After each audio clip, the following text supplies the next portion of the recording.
샬롬. 서로 인사 나누시기 바랍니다.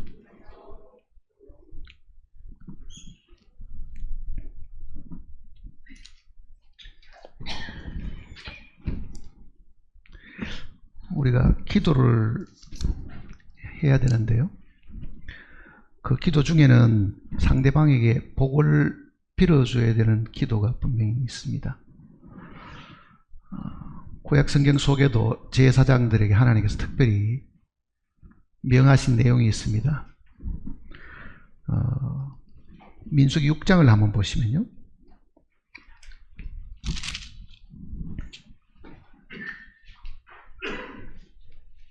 민수기 6장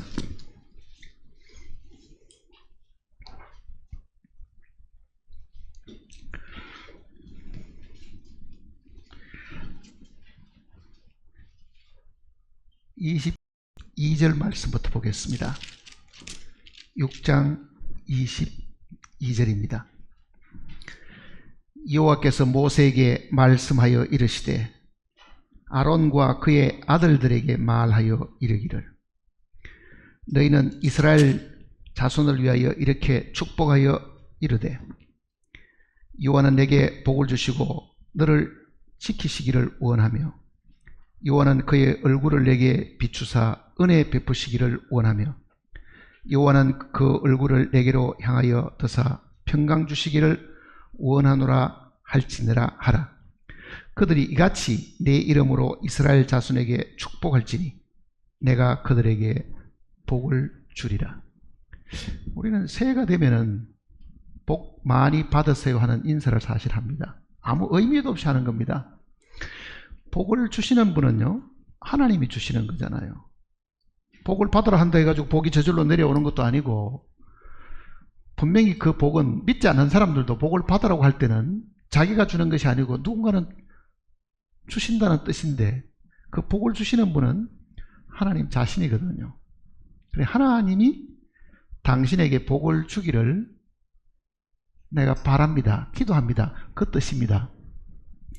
아론과 그 아들들 하는 이 표현은 신약에는 아론이 대제사장이고 대제사장의 아들 된 사람들은 그냥 제사장들인데요, 이거는 대제사장이신 주님과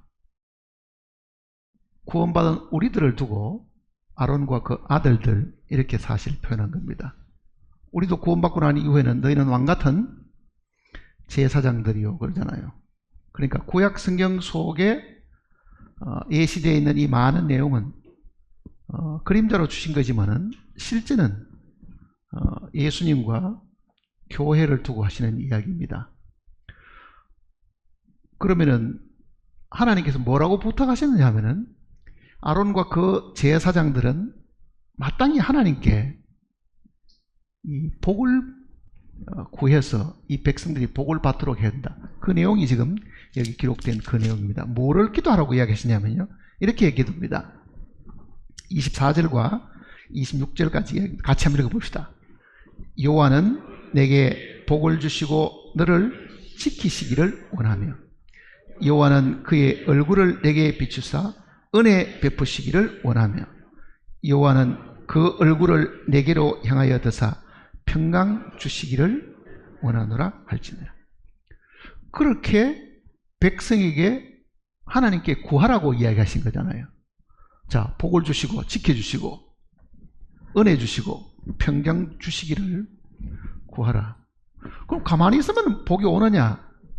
그렇지 않다는 이야기잖아요. 백성에게 제사장이 할 일은 백성을 대신해서 하나님 앞에 나아가서 하나님이여 이 백성들에게 복 주시고 이 백성들을 지켜주시고 이 백성들에게 은혜 주시고 이 백성들에게 평강을 주십시오.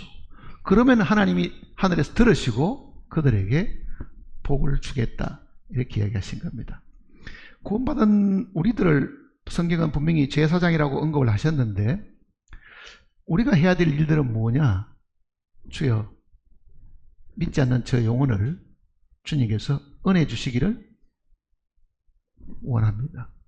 그러니까 제사장된 우리가 아직도 구원받지 못한 내 주변에 있는 많은 사람들을 위해서 기도해야 될 책임이 분명히 있음을 이야기하는 겁니다. 왜 그러면 하나님이 그냥 주시면 되지 왜 그게 제사장의 기도를 통해서 주시도록 하시느냐. 세상 사람들은 복이 그저 오는 것으로 생각하지만은요, 하나님의 그 복은 제사장들이 복을 빌어주는 것에 비례해서 사실은 주신다는 사실을 깨닫기를 원합니다. 그래서 성경은 쉬지 말고 기도하라는 그 기도의 내용 속에는 먹을 것과 입을 것을 구하는 것 이외에도요, 우리가 정말 내 주위에 있는 사람, 내가 관심을 두고 있는 사람, 아직도 믿지 않지만은 분명히 하나님께서 은혜를 주셔야 될 사람을 향해 가지고 기도해야 될 책임이 있음을 가르쳐 주고 있는 겁니다. 구원받은 우리들 사이에도 마찬가지입니다. 구원받은 사람들 사이에서도 집안에 어떤 우환이 생겼거나 어려움이 생기고 정말 마음속에 답답하고 괴로워하고 있는 사람들에게 주여 저 영혼에게 평강을 주시기를 원합니다. 그리스도의 평강이 그 마음과 생각을 사로잡기를 원합니다. 그게 기도잖아요. 그러면 하나님께서 그 기도를 통해서 상대방에게 이 축복을 하시겠다 약속을 하셨습니다. 하나님이 약속하신 거기 때문에 나는 그렇게 해달라고 하나님께 빌었는데 축복을 안 해주시면은요, 그건 하나님 책임입니다. 그러니까 기도는 우리가 하는 것이고 그 기도를 들으시고 이루실 분은 하나님이 하시는 거잖아요. 그러니까 우리에게 그와 같은 중요한 이 직무를 주셨으니까 구원받은 모든 그리스도인들이 안전하 쓰나 이웃을 향해서 어려움을 겪고 있는 사람을 향해서 늘 기도하는 사람들이 되셔야 됩니다. 앞으로 우리는 2주 후에 수련회를 두고 있는데 거기에 참석하는 사람들, 특히 아직도 주님을 잘 모르는 사람을 위해서요, 여러분들이 정말 주여 그 영혼에게 은혜 주시기를 원합니다. 정말 그 영혼에게 하나님이 주시는 그 평강을 주시기를 원합니다. 그 기도가 있어야 될 줄 압니다. 그러면은 하나님은 분명히 얘기해도 그들은 이같이 내 이름으로 이스라엘 자손에게 축복할지니 내가 그들에게 복을 주리라 그러잖아요. 내가 그들에게 복을 주리라. 이 놀라운 약속을 우리가 마음에 실천을 하면은 우리는 분명히 이 말씀의 이 결과를 체험할 수가 있습니다. 지난 수요일 날은 구원받는다고 하는 그 의미 속에 이 거듭나는 것이 무언가에 대한 것을 공부를 했습니다. 구원받았다. 구원받았습니까? 이렇게 묻는데 그 의미는요, 사실은 죄사함 받았습니까? 하는 뜻이 들어있잖아요. 당신은 죄사함을 받았습니까? 근데 성경은 죄사함만 이야기를 하질 않지요. 독생자를 주셨으니 이는 저를 믿는 자마다 영생을 얻게 하리라. 그러니까 영생을 얻은 것도 사실은 하나님께 구원받은 거잖아요. 영접한 자 곧 그 이름을 믿는 자들에게는 하나님의 자녀가 되는 권세를 주셨으니 하나님의 아들로 태어난 것, 이 거듭남이잖아요. 사실은 거듭남, 다시 태어나서 하나님의 아들이 되는 것. 자, 구원을 받았다고 하는 그 말 속에는요, 이 다양한 의미가 다 들어 있습니다. 지난 수요일 날은 어떻게 거듭나는가 이 부분에 대한 것을 우리가 공부를 했는데, 오늘은 이 내용을 한번 공부를 해보려고 합니다.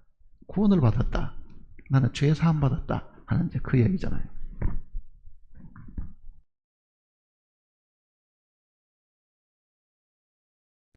이 성경에서 말하는 이 정확한 단어의 뜻을 잘 모르면은 전혀 다르게 이해를 하는 경우도 있습니다.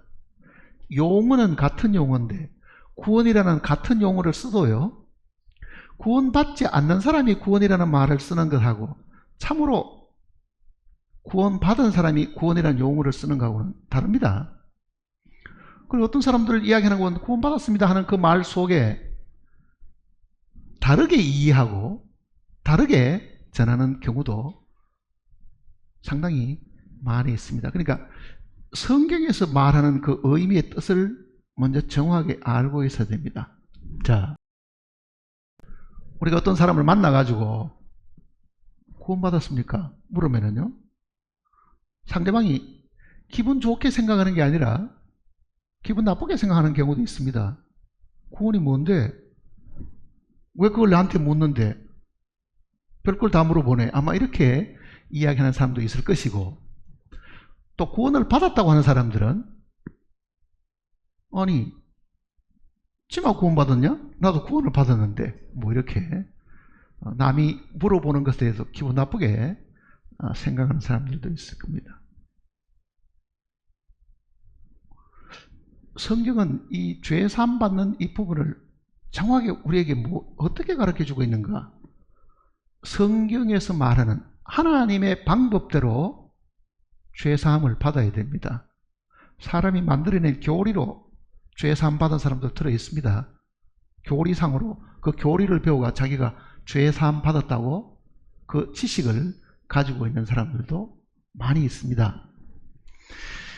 그러니까 우리의 이 모든 이 교리에 해당하는 부분이나 가르치는 모든 것은요, 정말 철두철미하게 말씀에 기초한 것이 아니면 사람의 가르친 그 이론이나 사람의 이 가르침에 기초를 하고 있다고 하면요, 까딱 잘못하거든 구원받았다고 생각하고 있다가 멸망을 당하는 가능성도 분명히 있을 수 있다는 것을 생각을 하셔야 됩니다.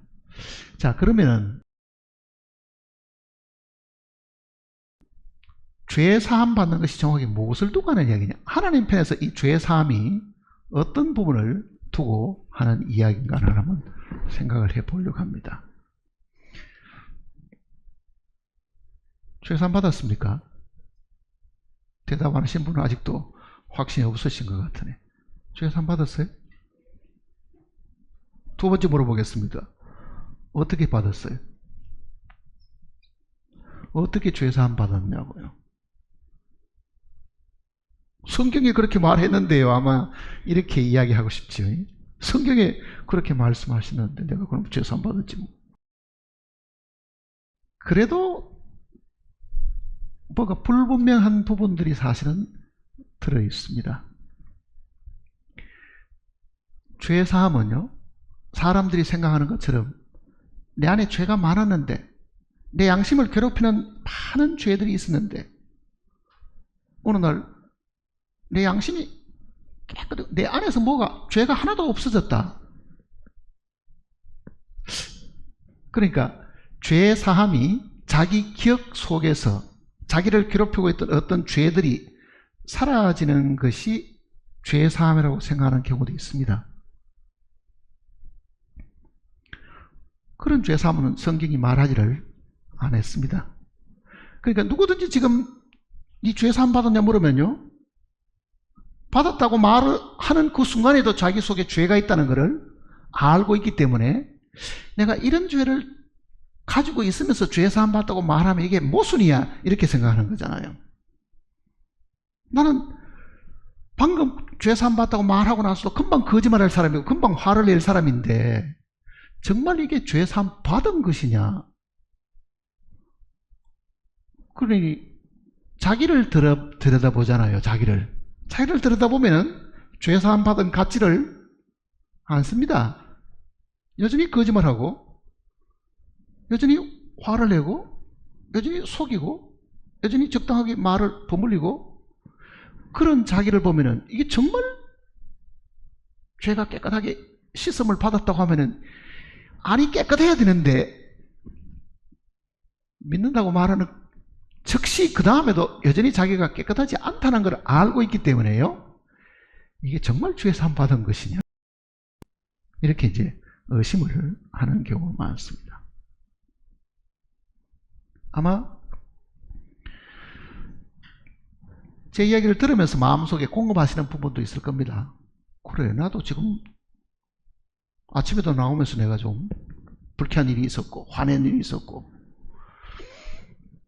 적당하게 둘러대고 거짓말하는 일들이 있었는데, 내가 지금 이 시간에 앉아 있으면서도 나는 죄 사함 받은 사람이야, 나는 내 죄가 양털같이 흰눈같이 깨끗해진 사람이야, 이렇게 말하려고 하니까 자신감이 사실은 별로 없는 거예요.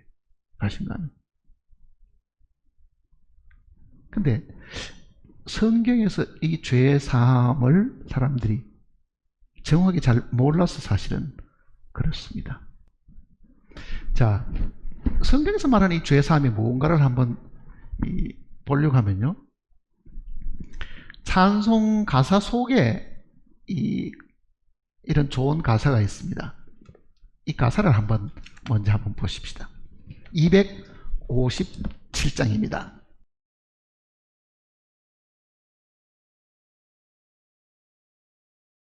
257장.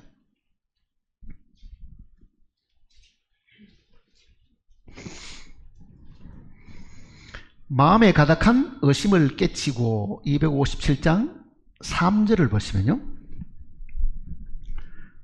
나 같은 죄인이 용서함 받아서 주 앞에 옳다함 얻음은, 이게 먼저 찬송은 나 같은 죄인이 용서함 받아서 주 앞에 옳은 사람 됨은, 이렇게 되어 있었죠.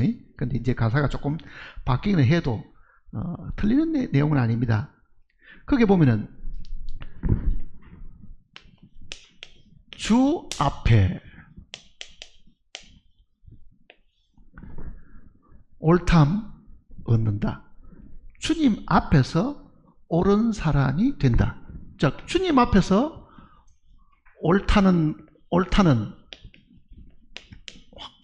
이 확정을 지금 받게 된다. 자, 이게 보세요. 주 앞에, 하나님 앞에, 그 뜻이잖아요. 하나님 앞에서 옳담 받는다.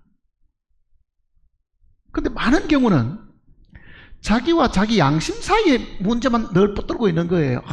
나는 왜 아직도 죄가 있는데, 이게 난 내일도 죄 지을 사람인데 어떻게 내가 용서. 그러니까 우리 죄가 하나님 앞에서 해결되는 것이지 우리 안에서 해결되는 것이 아니다는 걸 성경이 이야기를 해주고 있는 겁니다. 우리 안에서는 죄가 사라지지 않습니다, 사실은요. 왜냐하면 우리는 태어날 때부터 죄성을 물려받고 있는데, 그 죄성은 육체의 생명인 피를 따라 유전되는 겁니다. 몸에 피가 있는 한 뭐가 있다는 이야기입니까? 죄성이 우리 속에 그대로 있지요. 그리고 그 죄성이 입을 통해서 나오고 눈을 통해서 나오고 손을 통해서 나오면 그게 죄가 범죄가 되잖아요. 죄를 지은 것이 되니까 범죄가 되죠. 그러면은 나라는 사람이 태어나면서부터 이 죄성을 물려받았습니다. 성경은 죄성을 없애라고 표현한 데는 없습니다. 우리 보고 죄성이 처리된다고 말하지는 않았습니다. 이거는 우리로 말미암은 게 아니잖아요. 갓 태어난 아기도 죄성을 가지고 있으니까 그 아기 보고 너 구원받아야 돼, 이렇게 이야기를 할 수는 없는 거예요. 근데 이 죄성이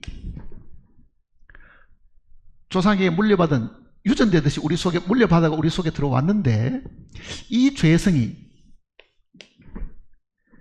내 혼의 의지와 더불어, 쉽게 말하면 이 죄성과 이 의지가 합작을 해가지고 죄를 짓는 거예요. 이 의지는 자기 자신이잖아요. 그 죄성에 동의를 해서 거짓말을 하게 되면 이 죄성이 범죄가 되는 겁니다. 자, 범죄라는 말은 죄를 범했다는 거잖아요. 그러면은 어제는 5가지 죄를 범하고 오늘은 10가지 죄를 범했다 하면은 그 범죄의 횟수가 늘어나겠죠. 개수가 늘어날 거 아니에요.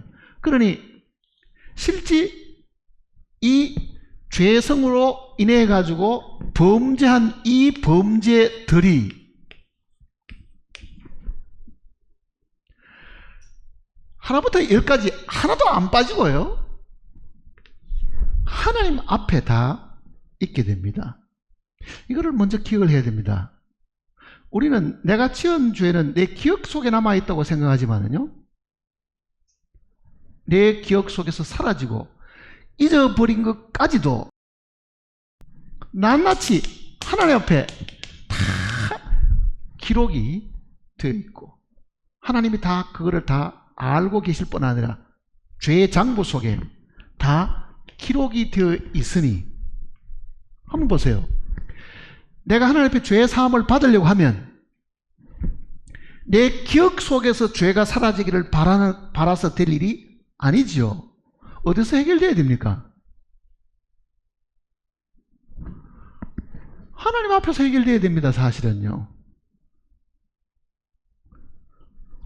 그러니까 죄 용서 받는다든지 죄 사함 받는 것도요, 내 안의 죄를 하나님이 없애주는 것이 아닙니다. 내가 5살 때 거짓말 했는 거, 5살 때 어머니 지갑 돈 끄집어내고 뭐 아이스크림 사 먹었는 거, 이런 것까지 많이 다 기억한다고 하면 그거 다 잊어버리고 커서는 모릅니다. 그렇지만은 그 모든 내가 다 잊어버리고 있는 것도 하나님 앞에는 일일이 다 기억이 되어 있으니, 우리가 하나님께로부터 죄의 용서함을 받는다고 말하는 거는요, 하나님이 자기 앞에 기록되어 있던 이 모든 죄를 해결해 주는 것이지, 내 기억 속에서 죄를 해결해 주는 것이 아닙니다, 사실은요. 이 내용은 이제 우리가 구약 성경 속에 이스라엘 백성들이 자기들 백성의 지은 죄를 하나님 앞에 용서받을 때 그 모습을 이제 보면 알 수 있습니다. 레위기 16장을 보세요.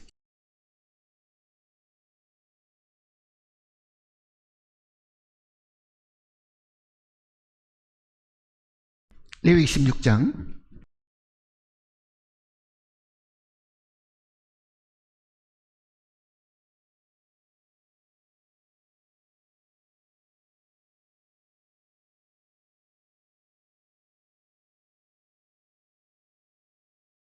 30절입니다.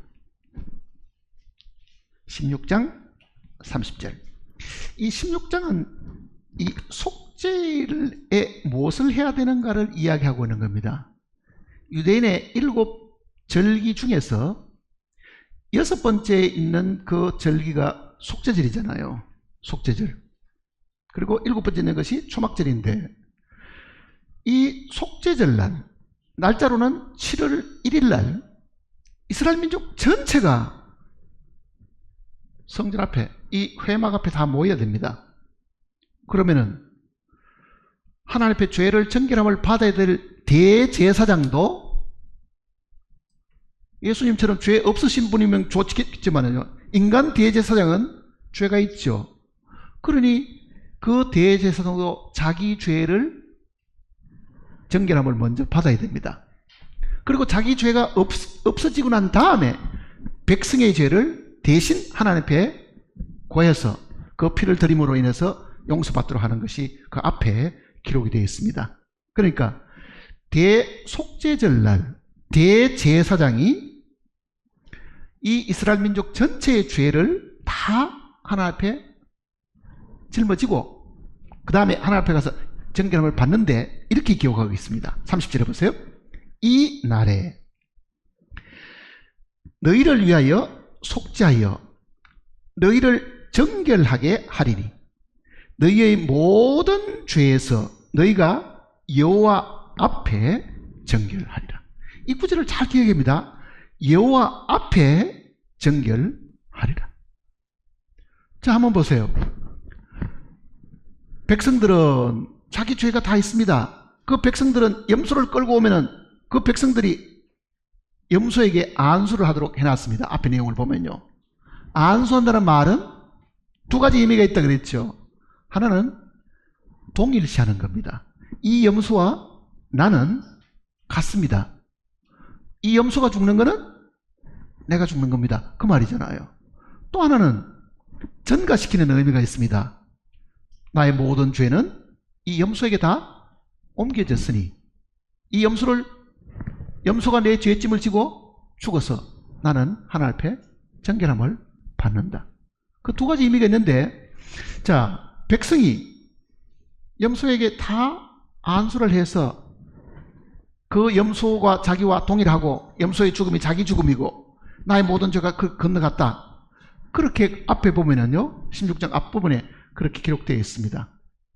그러면은 대제사장은 이 피를 들고 이제 지성소 안에 들어가서 그 피를 속죄소 위에다가 뿌리잖아요. 속죄소 위와 속죄소 앞에 7번씩 피를 이렇게 뿌리면 하나님께서 그 피를 보시고 이스라엘 백성의 전체의 죄를 그날 다 용서하셨습니다. 그런 예식을 1년에 한 번은 꼭 하도록끔 하나님께서 명령을 하셨습니다. 자, 이스라엘 백성들이 매년 드리는 그 의식적인 이 속죄일은요, 장차 오실 예수님에 대한 그림자거든요. 절기가 6월절도 예수님의 죽으심에 대한 그림자. 그렇잖아요. 속죄일도 6월절 어린 양 예수 그리스도께서 죽으심으로 말미암아 영원한 속죄를 이루실 그 내용을 지금 우리에게 가르쳐 주는데, 이 내용을 대로 하면은 백성들이 자기 고민하고 괴로워하는 그 모든 죄들이 하나님 앞에서 해결된다. 이 내용을 지금 우리에게 가르쳐 주고 있는 겁니다. 그러니까 자신에게 한번 물어보세요. 내가 지었던 모든 죄들은 내가 알든 모르든 하나님 앞에 다 기록이 되어 있었는데, 그 기록된 그 모든 죄들이 하나님 앞에서 해결된 것을 내가 믿고 있는 사람인지, 그거는 상관없고 내가 지금 양심이 괴로우니까 내가 지금 이 죄를 어떻게 하는가, 그걸 내가 지금 고민하고 눈물을 흘리고 기도할 때는 카타르시스, 배설이 되듯이 속에 있는 걸 다 드러내고 하나님 앞에 다 용서하려고 했더니 그 기도 딱 마치는 그 순간에 어떻습니까? 다 고했으니 뭔가 속이 시원하죠. 그러니 내가 오늘 눈물로 회개를 했으니 내가 용서받았다. 자기 안이 깨끗해졌다고 생각하는 겁니다. 그렇게 죄 사함 받았다고 믿고 있는 사람이 수없이 많습니다. 이 지구상에. 그것도 예배당에 다니는 사람 중에 그렇게 믿는 사람이 많습니다. 과거에 저도 장로교 있을 때 그렇게 믿고 있었습니다. 사실은요. 근데 내 안에 깨끗해지고 내가 죄를 하나도 기억하지 않는다 하더라도 나를 심판하실 하나님 앞에 죄가 그대로 남아있으면 어떻게 하겠어요? 그러니 죄 사함은 내 안에서 해결되는 것이 아니고 어디서 해결되어야 됩니까? 하나님 앞에서 해결되어야 됩니다. 이거를 사람들이 깊이 생각 안 하는 거예요. 나는 왜 주님이 내 죄를 위해서 죽었다 그러는데 나는 아직도 죄 때문에 고민하는가? 그 자기 안에 있는 죄를 해결하려고요, 많은 사람들은 율법을 지키려고 애를 쓰고 선행을 하려고 애를 쓰고 온갖 짓을 다 하는 거예요. 양심을 달래고 어쨌든 마음이 편해지려고 지금 애를 쓰는 거잖아요. 로마서 3장도 같은 내용을 이야기하고 있습니다. 로마서 3장 20절 한번 보세요.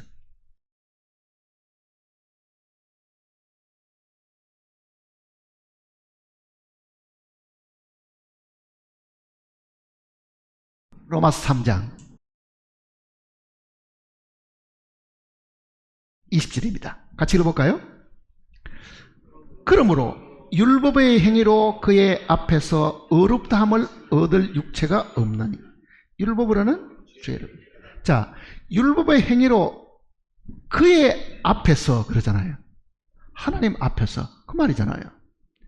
율법을 지켜가지고 하나님 앞에서 의롭다함을 얻을 육체가 없다. 그러니까 성경은 우리가 어렵게 되는 것이 내 안에서 어렵게 되는 게 아니고 어디서 어렵게 돼야 됩니까? 하나님이 나보고 어렵다고 하셔야 된다, 그 이야기잖아요. 하나님 나보고 어렵다고 하셔야 된다. 말을 한번 바꿔보세요. 나는 속이 시커멓고 더럽고 여전히 나는 죄를 짓는 사람인데 하나님이 너 무죄야, 집에 가. 그럼 어떻게 되겠어요? 내 속에 죄가 그대로 있어도 하나님 앞에는 죄가 없으니 벌 받을 일은 없습니다. 이상하지요? 왜? 내가 괴로워하는 그 죄로 벌 받은 자가 있으니 하나님께서 하나님 앞에서 정결케 된 그 사실을 우리에게 알려줌으로 우리를 하여금 뭐 하는 겁니까? 양심의 평안을 누리게 하는 겁니다. 자, 두 번째 죄사함은 양심의 평안함입니다. 첫 번째는 하나님 앞에서 해결이 되어야 되고요. 하나님 앞에서 해결되었다는 그 사실을 내가 이 말씀을 통해서 들으면은 내 양심이 어떻게 되는 겁니까? 편안함을 얻는 거죠, 사실은요. 근데 하나님 앞에서 나의 모든 죄가 정결이 됐다는 걸 모르면은 양심은 절대로 평안해지지 않습니다. 그러니까 죄 사함의 첫 번째는 하나님 앞이고요. 둘째는 우리 양심 안에서 깨끗해지는 겁니다. 하나님 앞에서. 이 하나님 앞이고. 두 번째는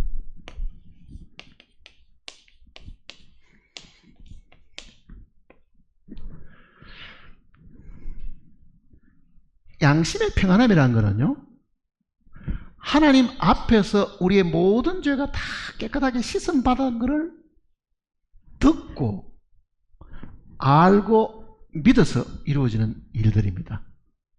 이게 먼저 있고 이게 나중에 있는 일이 아닙니다. 이게 먼저 있고 이게 나중에 있게 됩니다. 자, 그러면 이제 성경이 우리에게 이제 가르쳐 주는 이 순서를 이제 잘 봐야 되는데요. 우리의 모든 죄들이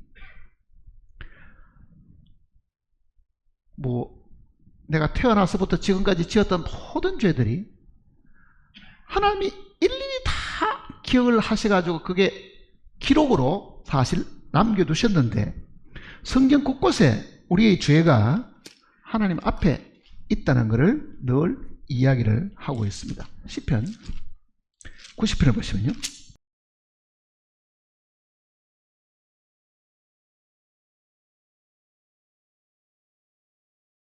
시편 90편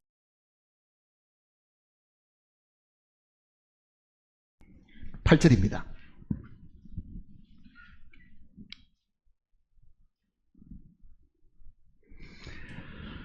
8절 주께서 우리의 죄악을 주의 앞에 놓으시며 우리의 은밀한 죄를 주의 얼굴빛 가운데 두셨사오니. 자, 하나님께서 우리의 모든 죄악이라는 것은 우리의 범죄들을 말하잖아요. 우리의 죄성을 이야기하는 게 아닙니다. 죄성이 이미 저질러진 범죄가 된 거잖아요. 우리의 죄악을 주의 앞에 놓으시며 주의 앞에 놓으시며, 그러니까 차곡차곡 그 앞에다가 죄를 다 기록해서 다 놔놨다는 이야기잖아요. 그리고 우리의 은밀한 죄를 주의 얼굴빛 가운데 두셨습니다. 자, 얼굴빛 가운데 우리의 은밀한 죄를 두셨다는 말은 무슨 뜻이겠어요? 얼굴빛 가운데 두셨다,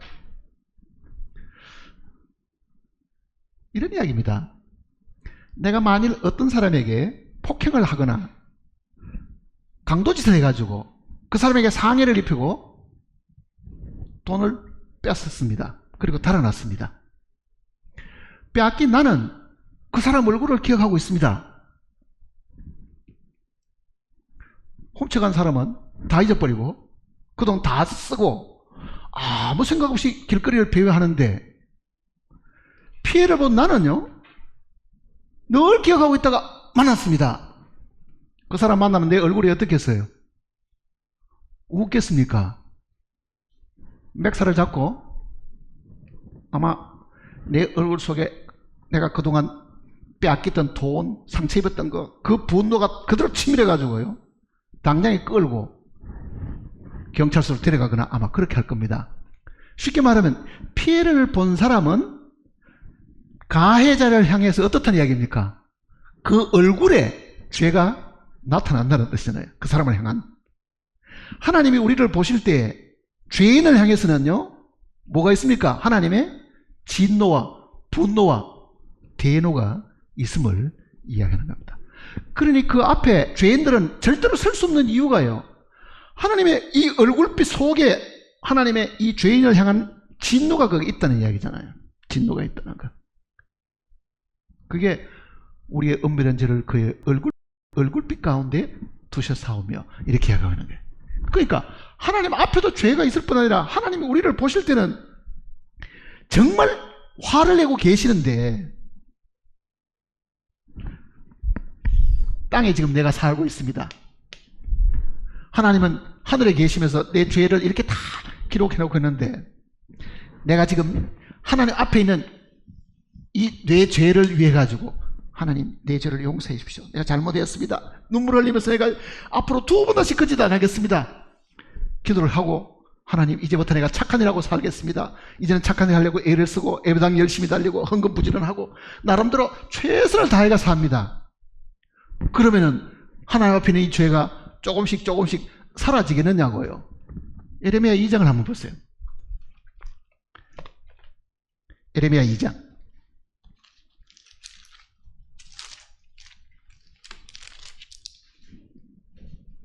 22절입니다. 1051페이지 예레미야 2장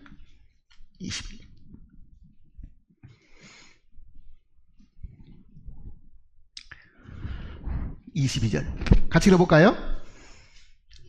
주 여호와의 말씀이니라.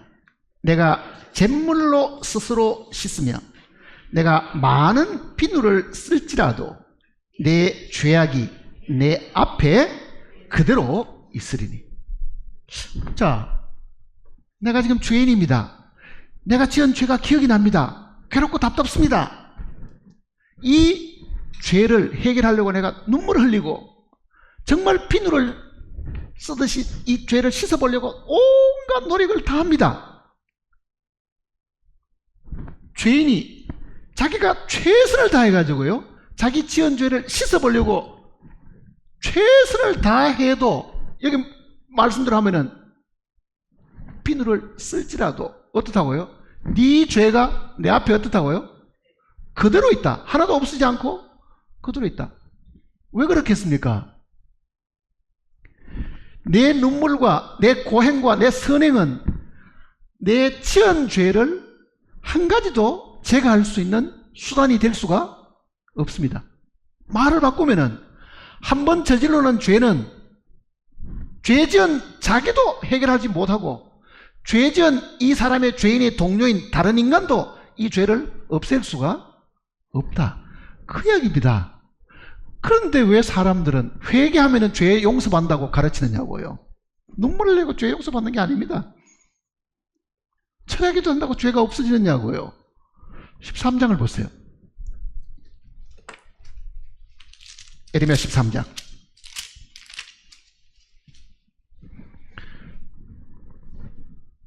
23절입니다.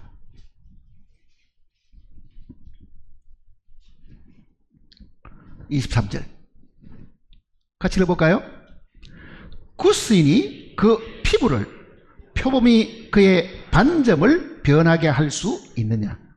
할 수 있을진데 악에 익숙한 너희도 선을 행할. 자, 구스인은 에집트 사람 흑인들입니다. 자, 흑인이 내 피부가 검으니까 나는 저 피부가 좀 하얘야 되겠어. 최고 좋은 비누 사가지고 열심히 씻으면은 그 피부가 하얘지겠느냐? 이렇게 물어보는 겁니다. 쉽게 말하면은. 표범이 반점이, 검은 반점이 있는데 그 검은 반점이 싫으니까 이게 죄의 모습 같으니 이거 없애야 되겠다고 노력하면은 그게 없어지느냐? 그 얘기잖아요.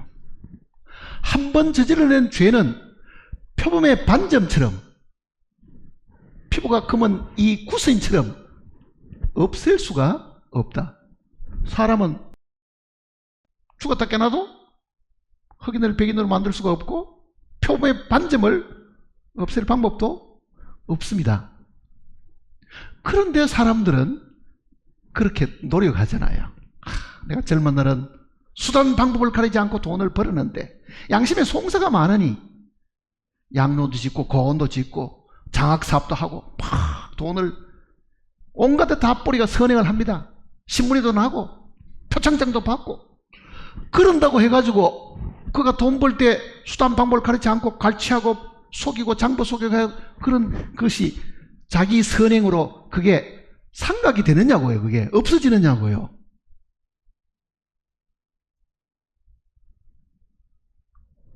그러니 우리가 죄 용서받는다, 죄 사함 받는다는 거는요, 내가 자꾸 어쨌든 깨끗해지기를 바라는 겁니다.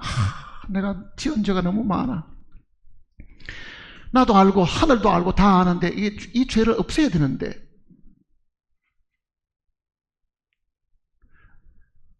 만일 사람이 자기가 지은 죄가 기억이 나서 그 기억 때문에 양심의 송사를 받는다고 하면요, 기억 안 나는 방법이 있습니다. 치매 걸리거나 전차에 받쳐가지고 기억 상실증 걸려보면 자, 치매가 걸려가지고 하나도 기억이 안 납니다. 그 사람 죄 있습니까 없습니까? 하나님 그대로 있잖아요. 하나님 앞에. 그러니 우리의 죄 사함은 내 안에서 해결되는 것이 아니고 하나님 앞에서 해결되어야 됩니다. 그러면은 내 죄를 위해 가지고 누가 하나님 앞에 가서 이 죄를 해결해 줄 수 있겠느냐, 이제 이 문제가 나오잖아요. 그러니 내가 못하니까 누군가는 대신 해줘야 되는데, 그것도 하늘에 계시는 하나님 앞에 가서 해결해 줘야 되는데, 그 일을 담당할 자가 80억 인구 중에 아무도 나올 사람이 없고, 왜? 대신 죽어주려고 하는 그 인간도 자기 죄가 있으니까 남을 대신해 줄 여력이 없는 거예요. 그러니까 사람 중에는 대신해 줄 사람이 아무도 없습니다. 사람 중에는. 누가 해야 되겠어요?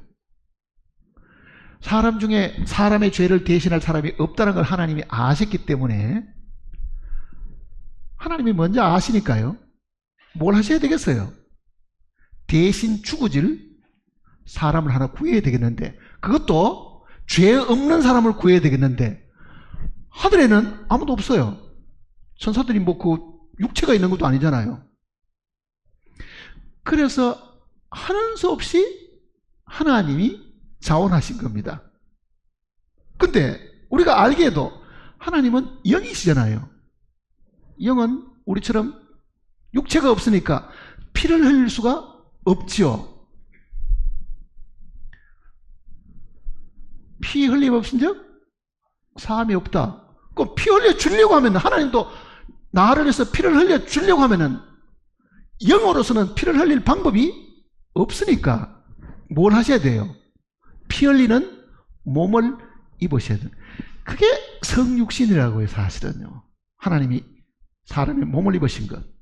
왜 입으셨어요? 피 흘리기 위해서 입으신 겁니다. 피 흘리기 위해서.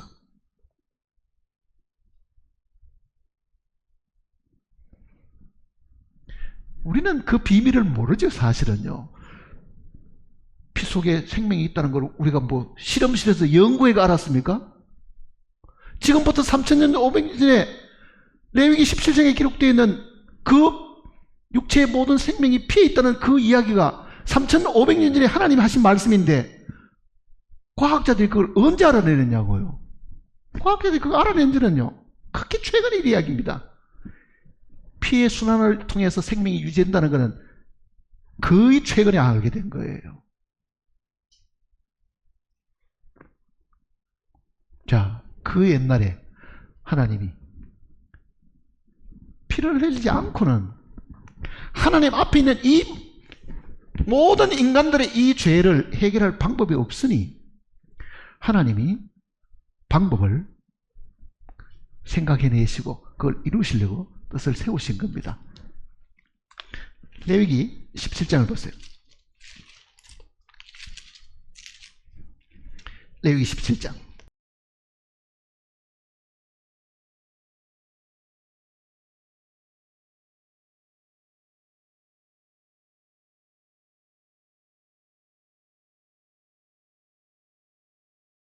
(11절입니다)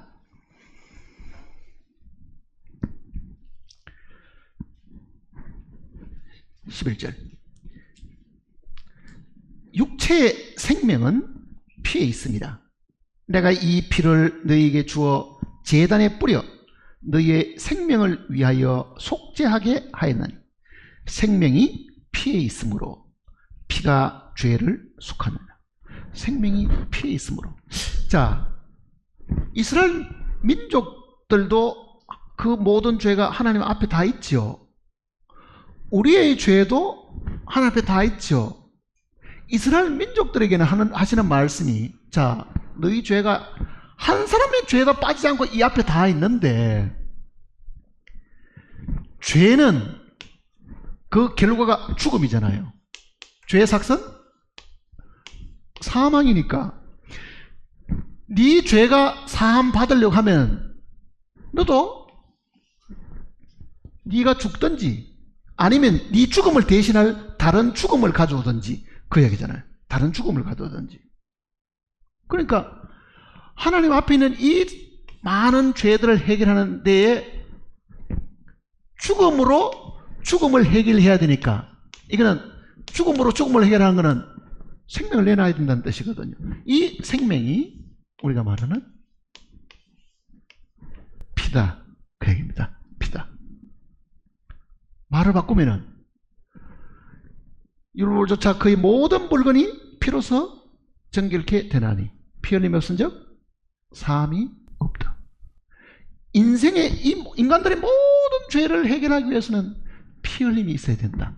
피가 있다. 즉 생명이 있어야 된다. 생명으로 생명을 바꿔야 되니까. 그런데 문제는 한번 생각해 보세요. 자, 이 땅에 죄 없는 어떤 사람의 피가 있다고 가정해 보세요. 그 사람이 내 대신 죽어주면 나는 살고 그 사람은 피를 흘렸으니까 그 사람 피로 내가 생명을 얻을 수 있는데, 문제는 그 피를 요구하시는 분은 하나님이시잖아요. 하나님은 어디에 계세요? 하늘에 계시는 거예요. 땅에 사람이 죽어도 그 피를 가지고 하늘에 올라갈 방법이 없습니다.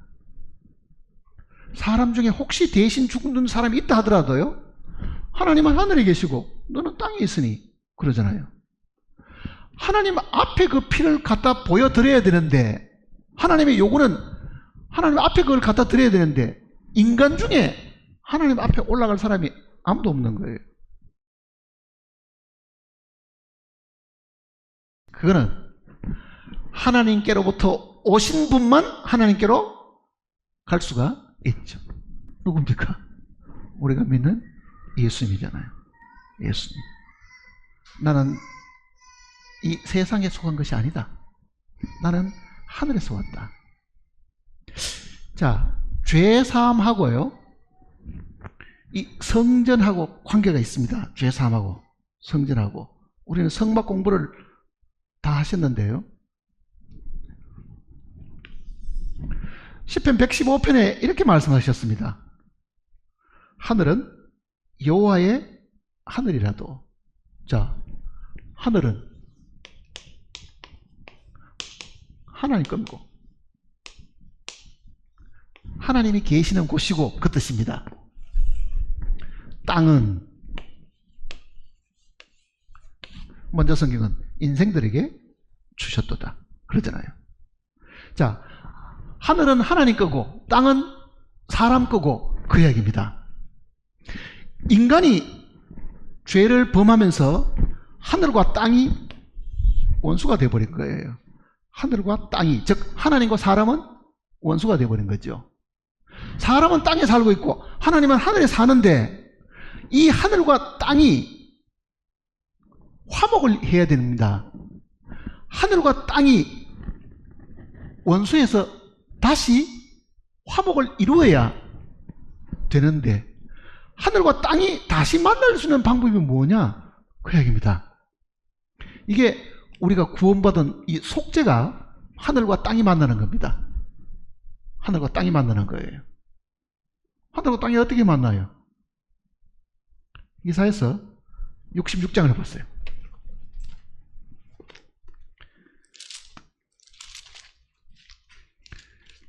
이사야 66장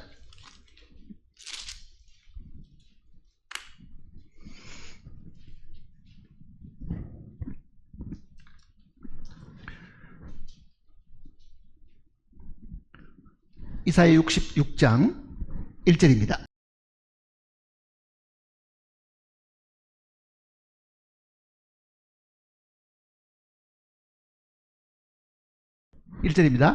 여호와께서 이와 같이 말씀하시되 하늘은 나의 보좌요 땅은 나의 발판이니. 자, 이 구절 잘 보세요.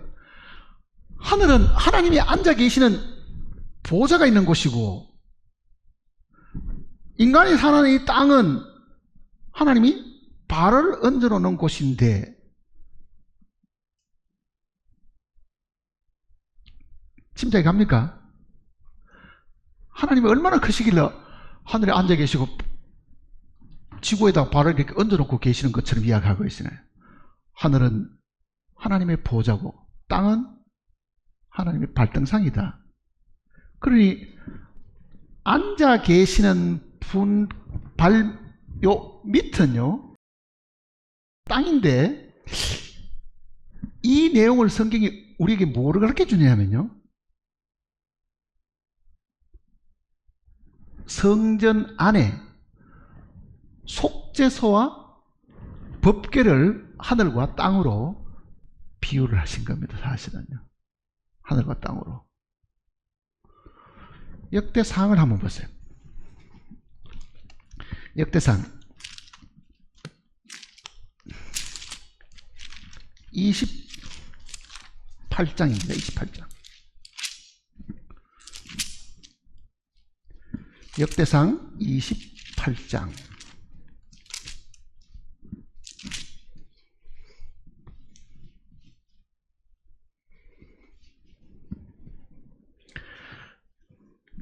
(2절입니다) 솔로몬이 성전을 지으면서 이렇게 이야기합니다. 보세요. 이 다윗입니다. 솔로몬이 아니고 다윗이.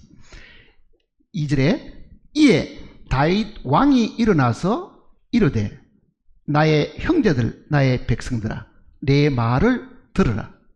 나는 여호와의 언약 궤에 곧 우리 하나님의 발판을 봉헌할 성전을 걸축할 마음이 있어. 자, 우리는 성막 공부할 때 지성소 안에 있는 중요한 이 기구를 공부를 했습니다. 지성소 안에 있는 기구. 궤잖아요, 궤. 이게 궤. 이 궤를 두고 성경은 뭐라고 말합니까? 하나님이 자기 발을 얹어 놓으시는 곳이다 그럽니다. 다윗의 이 표현들 하면요, 하나님의 발판을 만들어야 되겠다. 성전을 짓고 그 안에다가 하나님의 발을 얹어 놓는 발판을 만들어야 되는데, 그 발판이 하나님의 이 궤를 두고 하는, 이 법을 담아있는 궤잖아요. 법궤가 돌판이 또. 자, 이 법궤가 발판입니다.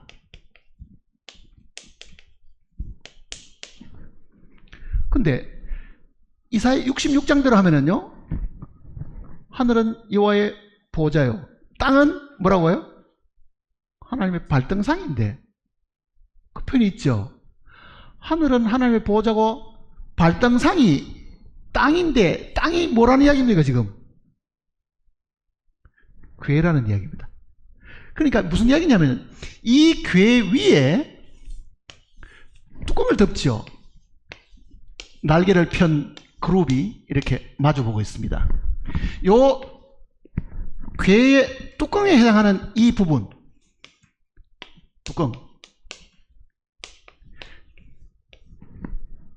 이거는 하나님의 보좌잖아요. 하나님이 양 그룹 사이에서 말씀을 하고 있죠. 이 속죄소가 하나님이 앉아 계시는 하늘을 상징하는 겁니다. 사실은요. 궤는 뭐겠어요? 하나님이 거기다가 발을 올려놓는 것이죠. 하늘과 땅이 만나는 겁니다. 속죄소는 하나님과 사람이 만나는 장소입니다. 하나님과 사람이 만나는 곳이잖아요. 그러니까 이 하늘과 땅 하면 이 범위가 굉장히 큰데 이거를 사람들이 잘 이해할 수 있도록 이 궤 속에다가 그 내용을 설명하신 거거든요. 그러니까 이 부분은 인간에 해당하는 부분이고 이 부분은 하나님과 관계되는 부분이고 이 부분은 하늘이고 이 부분은 땅인데 그 얘기입니다. 땅인데 땅에 살고 있는 사람에게 뭘 주셨어요? 법을 주신 거잖아요. 사실은요. 법을 주셨죠. 땅에 살고 있는 모든 사람이 하나님께 십계명을 주신 거잖아요. 자, 십계명을 받고 보면 십계명 받은 사람이 그 십계명 앞에 서보면은 온통 자기가 죄졌다는 것밖에 없습니다. 살인하지 말라, 간음하지 말라, 도둑질 어느 것 하나 안 걸리는 게 없습니다. 그러면은 땅에 있는 사람이 이 뚜껑이 없다고만 생각해 보세요. 뚜껑이 없으면은 이 궤가 우리 인간이고 인간 속에 주어진 법이면은 이걸 더 축소해 버리면요 내 안에 있는 양심의 송사들입니다. 이게 양심의 송사잖아요. 살인하지 말라. 내가 거짓말했는데, 내가 도둑질했는데. 그러니까 뚜껑 없는 법궤는 우리에게 괴로움만 있는 거예요. 사실은요. 이 땅에 있는 모든 사람들이 하나님이 주시는 그 십계명 때문에 온통 죄를 깨닫고 이 죄 때문에 어떻게 하지? 이렇게 하고 있는데 하나님이 이 위에다 뭘 주신 겁니까? 뚜껑을 주셔가지고 하나님이 이 위에 앉아 계시면서 피를 가져오느라 이렇게 말씀하신 거예요. 피를 가져오느라. 그러니 대제사장이 속죄일날 이 피를 이 그룹 사이에 계시는 하나님 앞에 7번씩 그 앞에 7번 뿌리는 거예요. 피를 가져오느라. 그러면은 하나님이 이 위에 있는 속죄소가 하나님의 보좌고 하늘이잖아요. 그 하늘에서 뭐라고 말합니까? 이제는 그 피로 정결함을 입었다. 선언하시겠죠. 하나님의 선언이 있죠. 이 이야기를 성경 속에서 우리에게 가르쳐주고 있는 겁니다. 하나님과 사람이 화목을 했다. 어디서 화목합니까? 개인적으로 절대로 화목 못 합니다. 오늘 우리가 많은 사람이 실수하는 이유는요, 내가 하나님께 바로 기도해가지고 하나님이 내 기도를 들으시고 죄를 용서하신다, 그 생각을 하고 있기 때문에 용서를 못 받는 거예요. 하나님은 우리 개인을 절대로 다루지 않습니다. 개인의 기도를 듣고 개인의 죄를 용서하지 않습니다. 누굴 통해서 합니까? 예수님을 통해서 하는 거잖아요. 그러니 철학 기도하면서 내가 죄 사함 받았다, 그 말은 믿을 수 없는 이야기입니다. 이 속죄소 없는데 어떻게 용서를 해요? 이 속죄소가 예수님 자신이잖아요. 사실은요. 하나님이 사람을 만나주시는 유일한 장소가 이 속죄소거든요. 내가 곧 길이요 진리요 생명이니 나로 말미암지 않고는, 그러잖아요. 이 속죄소를 통하지 않고는 하나님 앞에 용서받을 길이 아무도 없다. 그러니 우리의 용서는 개별적인 용서가 아닙니다.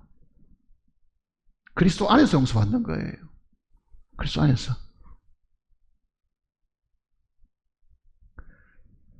사람들이 남보다 자기가 더 신령해 보이기 위해 가지고 무슨 개인의 체험을 이야기하고, 자기가 기도 중에 무슨 음성을 들었느니, 뭐 기도 중에 뭐 하나님께서 자기를 정결케 했느니 하지만은요, 다 거짓입니다. 절대로 개인을 바로 용서하는 일이 없습니다. 구약도 그렇고 신약도 그렇고.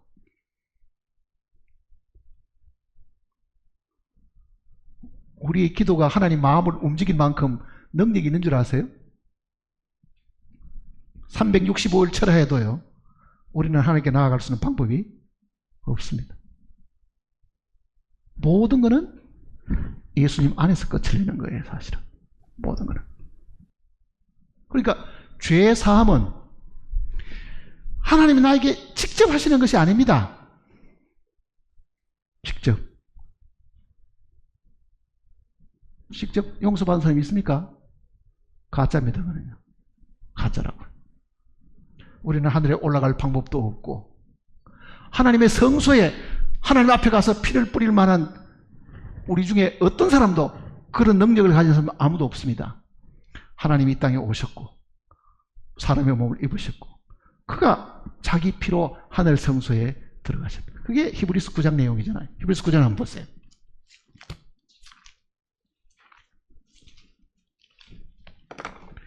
히브리서 9장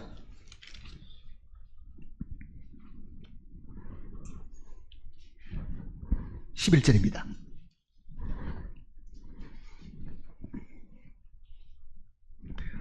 (9장 11절) 그리스도께서는 장래 좋은 일의 대제사장으로 오사 손으로 짓지 아니한 것 곧 이 창조에 속하지 아니한 더 크고 온전한 장막으로 말미암아. 자, 모세가 지은 거는요 실제가 아니죠. 뭡니까? 실제는 하늘에 있고 성전의 실제 모습은 하늘에 있고 모세가 만든 거는 뭡니까? 모형입니다. 솔로몬이 만든 것도 모형입니다. 실제는 어디 있어요? 하늘에 있는 거예요. 그러니까 그 하늘에 있는 그 하늘 성전에는 사람 제사장은 못 들어갑니다. 누가 들어갈 수 있어요? 하늘에서 오신 예수님만 대제사장이 그 하늘에 들어갈 수 있는 거죠. 그 내용을 지금 설명하려고 하는 겁니다. 12절 보세요. 염소와 송아지의 피로 아니하고 오직 자기 피로 영원한 속죄를 이루사 단번에 성소에 들어가셨느니라.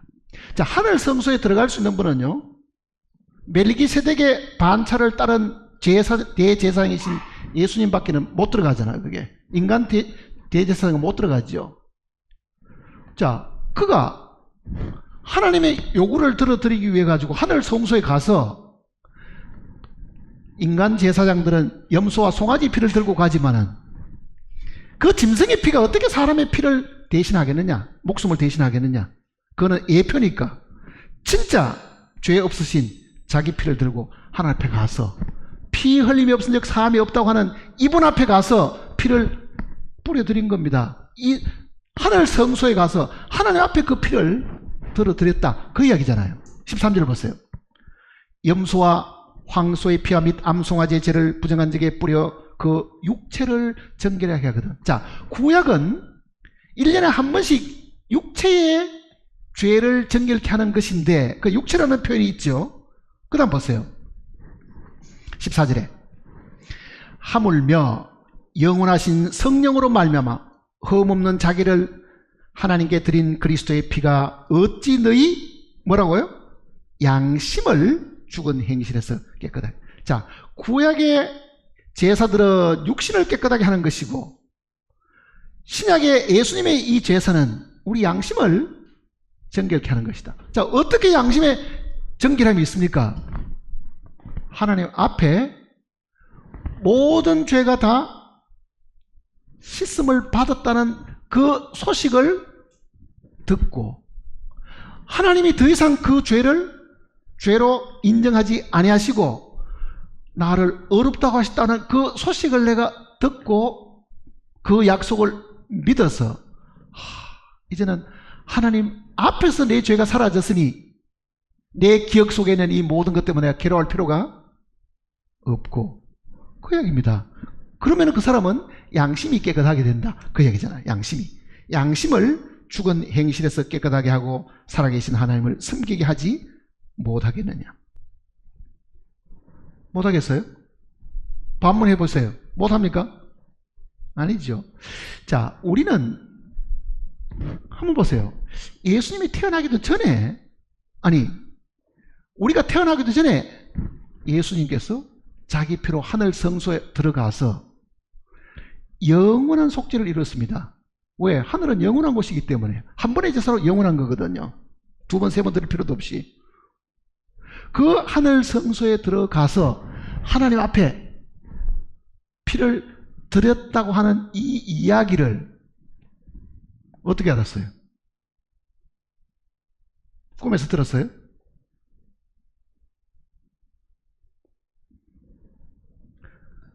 하나님이 기록해 주신 성경을 통해서 알게 된 겁니다. 그거밖에 없는 거예요. 우리는요. 하나님이 예수님을 십자가에 달려 죽게 하셨고 그 피를 하나님이 받으시고 하나님 앞에 있는 이 모든 죄를 하나님이 그날 이후로는 저희와 세울 언약이 이것이라 하시고 내 법을 저희 속에 두고 저희 생각에 기록하리라 하신 후에 저희 죄와 저희 불법을 내가 다시는 기억지 아니하리라. 다시는 기억지 않겠다는 그 약속을 하나님이 기록하신 거예요. 하나님이 행하신 일을 하나님이 기록하셔가지고 우리에게 오늘 우리 손에 이 책을 주신 거잖아요. 그게 우리 성경입니다. 우리는 이 성경이 하나님이 그 아들 예수 그리스도에 관해서 하신 증거의 말씀이라는 것을 알고 있습니다. 하나님이 다 해놓으셨다 하더라도요, 과거에 예수 그리스도의 죽음 안에서 우리 인류의 모든 죄를 다 해놓으셨다 하더라도 기록으로 남겨가 오늘까지 우리에게 이거를 전달해 주지 않았으면은 2000년 전에 우리가 태어나기 전에 있었던 그 일들을 우리가 지금 어떤 방법으로 알 수 있느냐고요. 그거는 하나님이 기록해 놓은 이 말씀밖에 없는 거잖아요. 하나님이 다 이루셨고 하나님이 만족하신 그 사실을 하나님이 거룩한 선제자나 사도들의 이 손을 빌어가지고 다 기록하셔가지고 오늘 우리에게 증거하신 것입니다. 하나님의 증거. 성경은 하나님의 증거잖아요. 요한일서를 보세요. 요한일서 5장을 보시면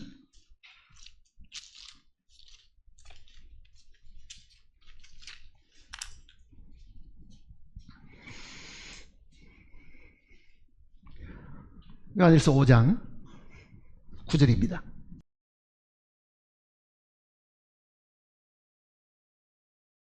9절과 10절을 같이 읽겠습니다.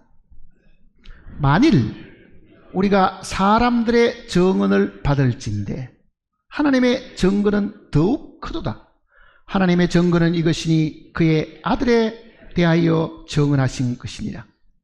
하나님의 아들을 믿는 자는 자기 안에 증거가 있고 하나님을 믿지 아니하는 자는 하나님을 거짓말하는 자로 만드나니 이는 하나님께서 그 아들에 관하여 증언하신 증거를 믿지 아니하였습니다. 자, 성경은 하나님이 아들 예수 그리스도에 대해서 자세하게 증거하신 말씀들이다.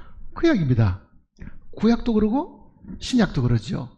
예수님께서 뭐라고 말씀하십니까?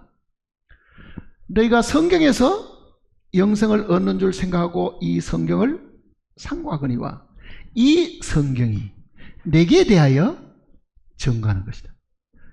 이 성경이 내게 대하여 증거하는데 누가 증거하는 겁니까? 하나님 아버지가 그 아들에 대해서 자세하게 설명하고 가르치는 그 증거의 말씀이다. 아들이 어디서 태어나며 어떻게 죽으시며 어떻게 부활하시며 이 내용을 다 기록해서 오늘 우리에게 주셨는데 만일 우리가 믿음을 가졌다고 하면 믿음을 가졌다. 믿음 가졌습니까? 저는 이 글자를 자주 쓰고 여러분에게 자주 설명하는데요. 한자를 만들어 정말 잘 만들었어요. 이 말씀이에요. 믿음. 믿습니까? 안 믿어지는 건 억지로 믿사오니 한다고 해서 믿음 있는 게 아닙니다. 믿음은 반드시 증거의 말씀을 가지고 있는 겁니다. 말씀도 없는데 믿습니다. 뭘 어떻게 믿어요? 자, 내가 어떤 사람을 믿는다고 말하면은 그 사람 얼굴을 믿습니까? 용모를 믿습니까? 사람이 사람을 믿는 것도요, 그 사람의 입에서 나오는 말을 믿는 겁니다. 사실은요. 우리가 하나님을 믿는다고 하는 거는요, 얼굴도 안 보이고 목소리도 직접 들은 적도 없는데 하나님을 어떻게 믿어요? 하나님이 하신 말씀을 믿는 거예요. 이게 성경에서 말하는 하나님의 증거잖아요. 하나님이 아들에 대해서 책에 증거하신 내용, 그게 말씀이잖아요. 그 하나님의 말씀을 사람이 붙들고 있는 거죠. 그게 믿음입니다. 믿음이. 어떤 말씀 붙들고 있어요? 약속이잖아요.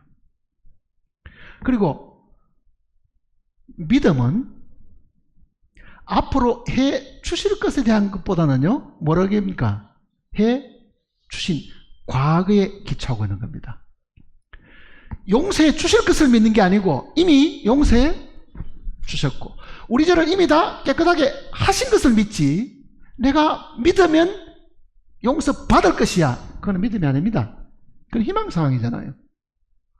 모든 믿음은 말씀에 있고, 이 말씀은 우리에게 이루어진 과거를 설명하고 있는 겁니다. 과거를 설명하고 있는 거예요. 내가 태어나기 전에 구속은 하나님이 다 이루셨잖아요. 태어나기 전에. 마가복음 11장을 보세요.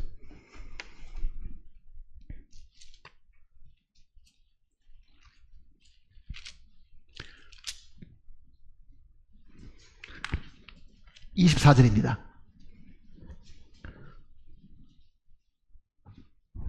11장 24절. 그러므로 내가 너에게 말하노니 무엇이든지 기도하고 구하는 것은 받은 줄로 믿으라. 그리하면 그대로 되리라. 지금 기도하는데 그 기도가 믿음의 기도라고 하면요, 받은 줄로 믿어라. 앞으로 받을 줄로 믿을 게 아니고 받은 줄로 믿어라. 성경이 그렇게 가르치는 겁니다. 과거에 기초하고 있잖아요.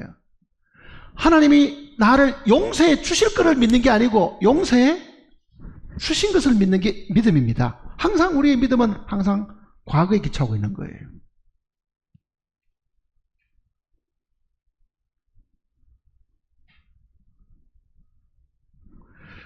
그럼 생각해 보세요. 자, 하나님의 증거가 없다고 하면, 즉 기록된 하나님의 말씀이 없다고 하면요, 하나님 믿을 방법이 없습니다. 사실은 방법이 없어요. 나는 그래도 하나님 믿을 텐데 뭘 어떻게 믿어요? 하나님 우리에게 뭘 어떻게 해주신 거, 하나님이 어떤 분인지 어떻게 알아요? 모릅니다. 우리는. 그러니 정말 믿음을 가진 사람은요, 이 말씀을 붙들고 있는 거잖아요. 말씀과 이 말씀 속에 있는 모든 것들이 말씀을 통해서 자기에게 주어졌음을 믿고 있는 겁니다. 히브리서 내용을 한번 보십시다. 4장을 보시면요,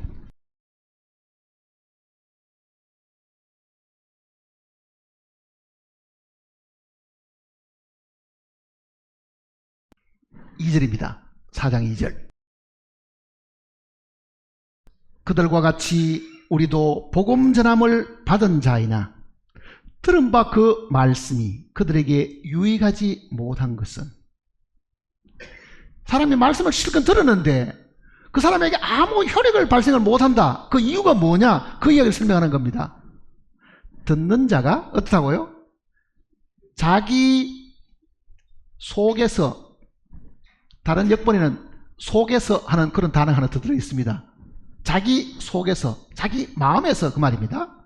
믿음과 결부시키지 아니하였습니다. 내 안에서 이 말씀하고 하나로 만든다는 뜻입니다. 쉽게 말하면은 말씀을 통해서 예수님의 모든 사역을 자기와 결합시키는 거죠.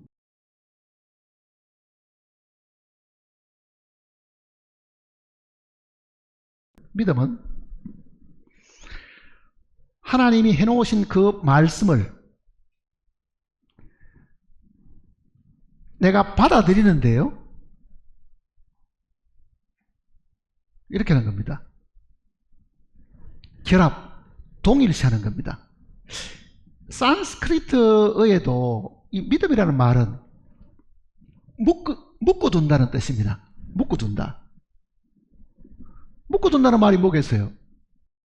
묶는 거는 내가 묶는 게 아니고요, 하나님이 나를 묶어둡니다. 누구와? 예수님과 묶어두는 거예요. 하나가 되도록. 그러니까 예수님이 죽었다고 하면은 묶어둔 나도 그게 함께 죽었다는 의미잖아요. 예수님이 부활했다고 하면은 묶어둔 나도 거기에서 함께 부활한 겁니다. 묶어둔 정도가 아니라 우리를 예수님 안에 넣으실 거거든요. 예수님 안에 우리를 넣으셔가지고 함께 죽고 함께 살아나게 했으니 예수님과 나를 완전한 하나로 결합을 시킨 거잖아요. 그게 우리가 이 말씀을 통해 가지고 예수님 돌아가실 때 예수님만 돌아가신 게 아니고 나도 그 안에서 죽었구나. 예수님 부활할 때 나도 그 안에서 함께 부활했구나. 그렇게 나를 묶어두신 분은 하나님이 하신 것이다. 그 하나님이 하신 그 내용을 나는 이 말씀을 통해서, 이 약속의 말씀을 통해서 내 것으로 믿은 것입니다. 모든 믿는 사람들은 자기 속에 뭐가 있습니까? 하나님의 말씀을 가지고 있습니다. 말씀 없는 믿음은 맹신이고 미신에 가까운 겁니다. 믿어야지 하는 그 자기 의지가 믿음이 아닙니다. 믿음은 굉장히 자연스러운 것이고, 믿음은 노력하는 것이 아니고, 믿음은 하나님께서 우리에게 주신 거잖아요. 계시를 따라서 오는 것이 믿음입니다. 뭔가 계시가 있으면 믿음이 있는 거예요. 이 성경에 계시가 있으므로 우리는 믿음이 자연적으로 발생하는 거잖아요. 믿음은 믿으려고 하는 사람에게서 나오는 게 아니고 믿는 대상에게서 나오는 겁니다. 믿는 대상에게서.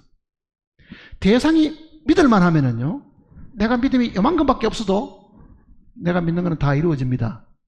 믿을 대상이 신용이 없으면요, 내가 100% 믿어도 부도나는 경우가 생깁니다.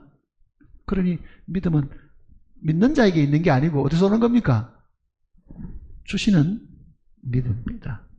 하나님께로부터 오는 믿음이라고요. 하나님께로부터 오는 믿음.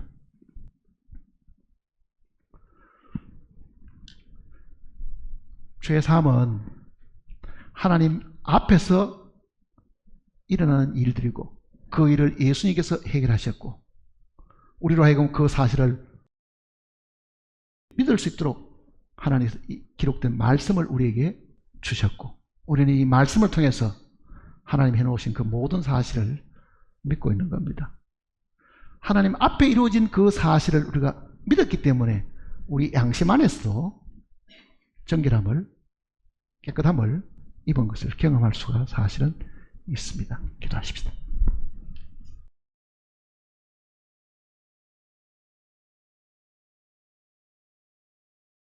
아버지 하나님, 하늘에 계신 하나님을 우리가 아버지라고 부를 수 있는 것은 하나님께서 우리에게 동일한 생명을 허락해 주셨기 때문에 그렇습니다. 이 생명을 주시기 위해서 아들을 이 땅에 보내주셨고 몸이 찢기시고 상하심으로 말미암아 그 생명이 그 몸에서 흘러나왔고 믿는 모든 우리들에게 그 생명이 주어졌습니다. 우리가 인간의 자식으로 태어나서 하나님의 아들이 되었다는 것은 너무나도 영광스러운 일이지만 구원받은 우리조차도 그 사실을 영광스럽게 생각하는 일들이 드뭅니다.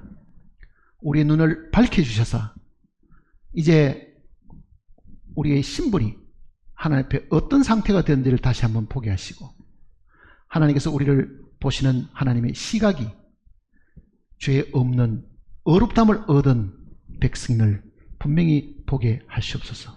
모든 것은 주님 안에서 해결되었고 주님을 통해서 하나님께서 만족하셨으니 오늘 우리는 주님으로 인해서 기뻐하고 감사하고 살아가고 있습니다. 머리 숙인 심령들 마음속에 참으로 주님이 내주하셔서 더욱더 존귀한 자가 되시고 정말 주님의 이름이 우리가 육체에 남아있는 이 시간 동안에 늘 감사하고 찬양하고 그 이름을 높이는 저희들이 되게 도와주시옵소서.